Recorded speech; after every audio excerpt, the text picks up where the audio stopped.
Pernahkah kalian sebagai mahasiswa mendengar kata plagiarisme? Di dalam dunia akademis, menghindari plagiarisme merupakan hal yang sangat penting untuk diperhatikan.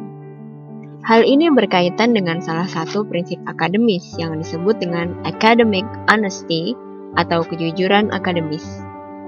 Video pembelajaran ini bertujuan untuk memberikan pengertian, batasan, contoh, sanksi, serta cara menghindari plagiarisme. Pernahkah Anda melihat sebuah penjiplakan ide seperti ini? Atau melihat pembajakan film seperti ini?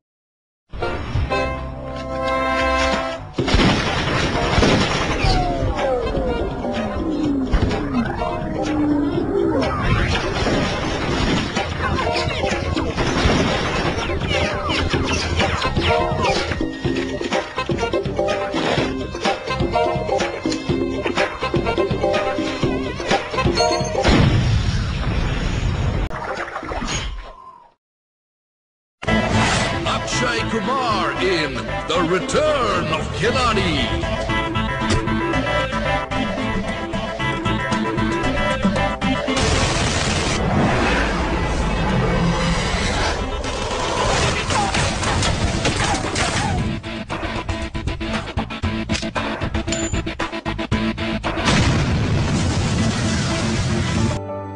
Atau poster film yang serupa seperti ini.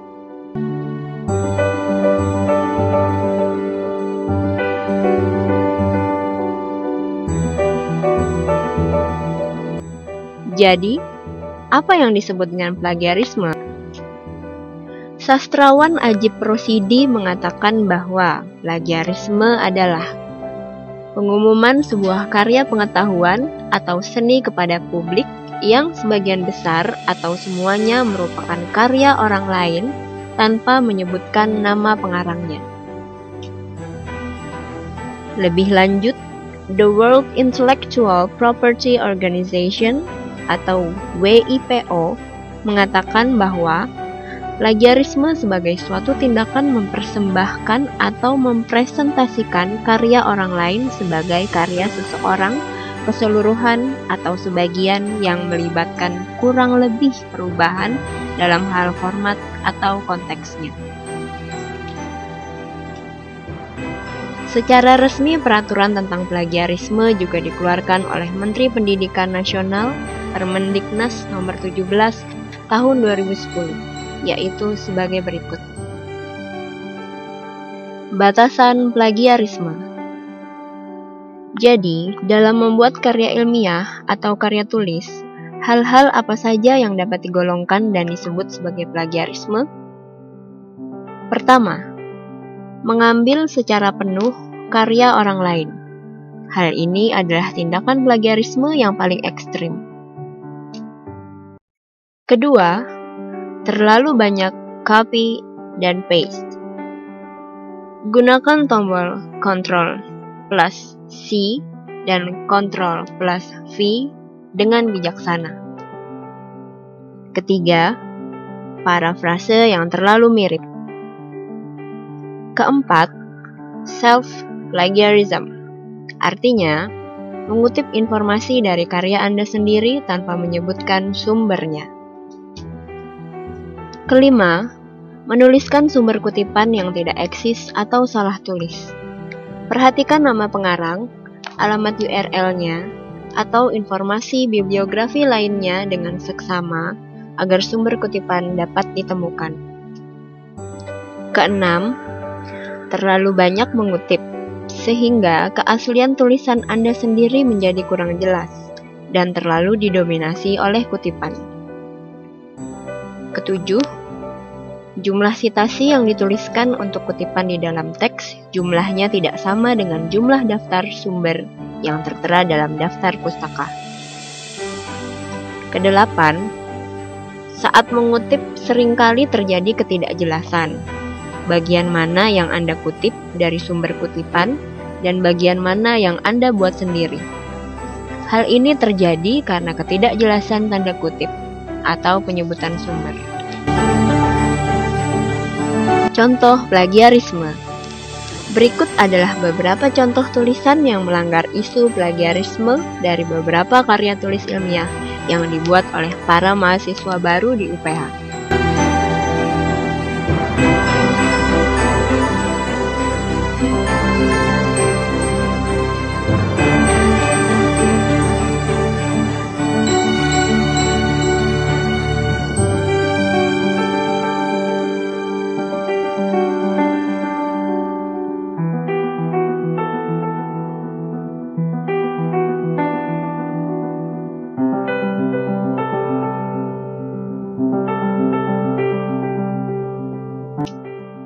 Sanksi plagiarisme. Sebagai sebuah bentuk pelanggaran etika, maka sudah barang tentu tindakan plagiarisme ini berkonsekuensi pada timbulnya sanksi bagi para pelaku. Hal tersebut diatur dalam Undang-Undang Nomor 12 Tahun 2012 Pasal 42 Ayat 3. Sanksi internal dan pidana bisa terjadi apabila sumber yang diplagiat memiliki hak cipta dan ditindak secara akademis karena melanggar etika.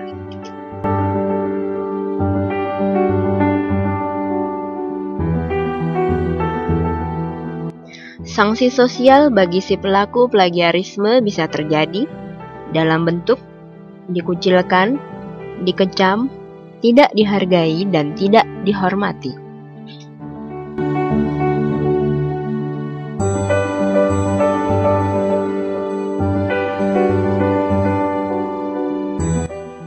Sanksi psikologis yang dirasakan oleh para pelaku plagiarisme seperti merasa bersalah, rendah diri, kepuasan semu, dan yang paling berbahaya adalah menjadi kebiasaan yang sulit hilang.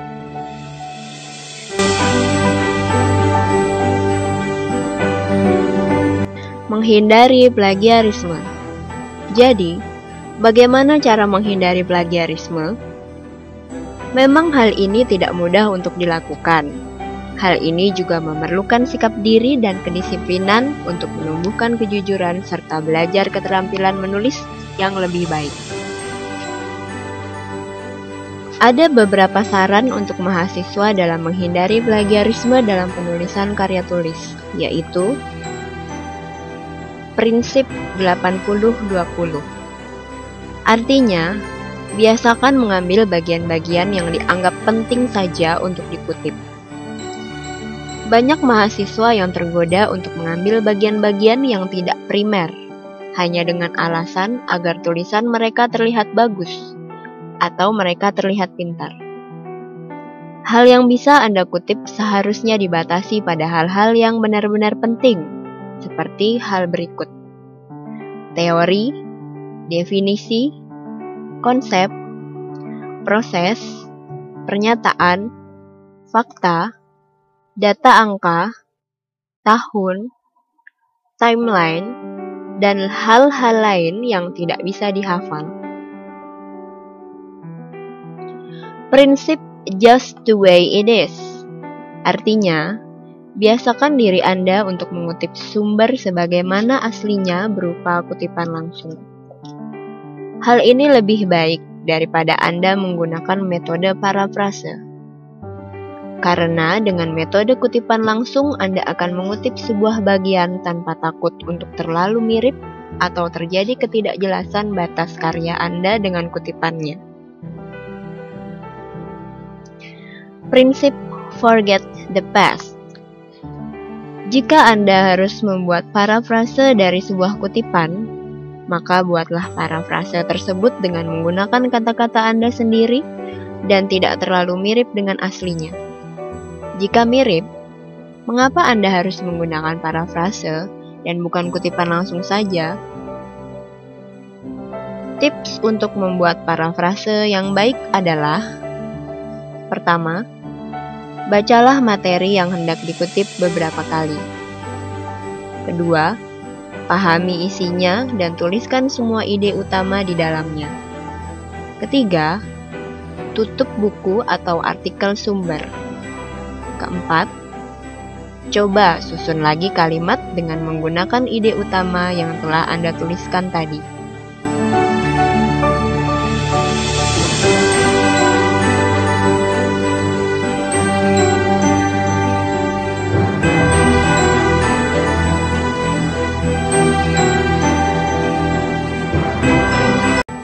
Prinsip hindari ranjau. Dalam mencari sumber untuk dikutip, kita perlu berhati-hati dan bersikap selektif terhadap sumber yang akan kita gunakan. Beberapa sumber yang harus kita hindari antara lain adalah blog. Karena blog bisa ditulis oleh siapa saja, bahkan oleh orang yang tidak kompeten di bidangnya. Selain itu, penulis blog tidaklah selalu menulis artikelnya sendiri, melainkan seringkali hanya menyalin, kopas dari blog lainnya. Jadi, sedapat mungkin hindarilah blog. Kecuali Anda benar-benar yakin blog yang Anda ambil memang ditulis secara langsung oleh pakarnya. Web Wikipedia. Sebab Wikipedia tidak memiliki prinsip kepenanggung-jawaban yang jelas dalam hal penulisnya. Siapa saja bisa menuliskan sesuatu dan mengubah informasi tentang sesuatu. Batasi penggunaan situs berdomain.com untuk komersil, .net untuk umum, .biz untuk bisnis, dan situs yang tidak ilmiah lainnya. Sebaliknya, fokuskan pencarian pada berbagai situs yang berdomain .edu untuk pendidikan, .gov untuk pemerintah, .org untuk organisasi, di mana domain-domain tersebut tidak dengan mudah dapat dibuat oleh perseorangan, tapi membutuhkan otorisasi institusi dan organisasi untuk mendapatkan izin penggunaan domainnya. Pilih dan gunakan secara konsisten sebuah model citasi sesuai dengan bidang ilmu. Apabila Anda tidak memahami cara menuliskan citasi dan daftar pustaka, jangan takut. Sebab saat ini banyak sekali alat bantu untuk membantu Anda membuat citasi untuk kutipan di teks, serta membuat daftar pustaka di akhir tulisan dengan mudah. Contohnya, dengan menggunakan beberapa alat berikut ini. bibme.org. Anda tinggal memasukkan nomor ISBN buku yang Anda ingin buat citasi dan daftar pustakanya. Lalu Bibme akan langsung menyusunnya untuk Anda. Yang perlu Anda lakukan hanyalah membuat akun login secara gratis.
REFME merupakan alat pembuat citasi dan daftar pustaka yang sangat baik.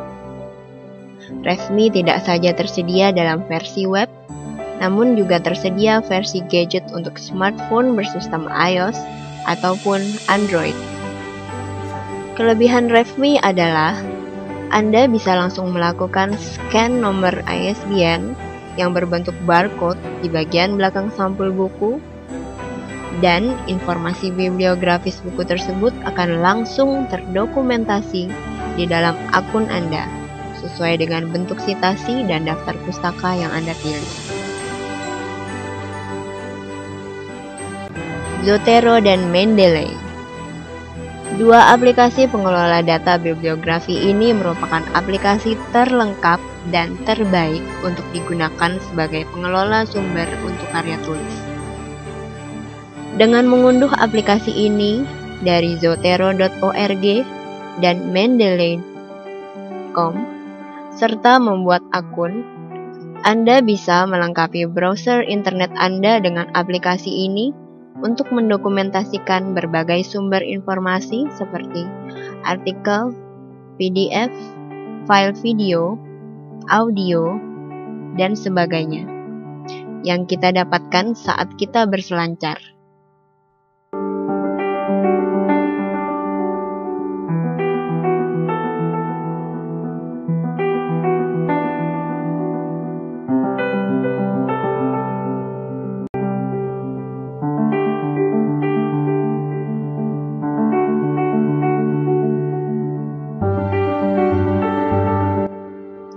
Selain itu, aplikasi ini juga sekaligus menjadi fitur tambahan yang menyatu dengan Microsoft Word untuk memanggil semua sumber yang sudah terdokumentasi sebelumnya untuk dipanggil menjadi kutipan teks dan dalam bentuk daftar pustaka secara otomatis.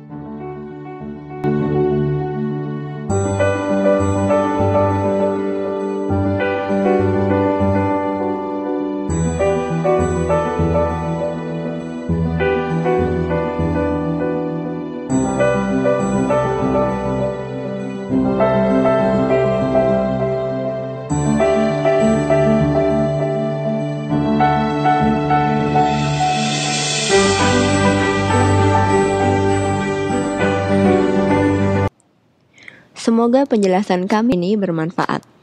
Sampai jumpa dalam video lainnya tentang Information Literacy Training Program dari Perpustakaan Johannes Untoro.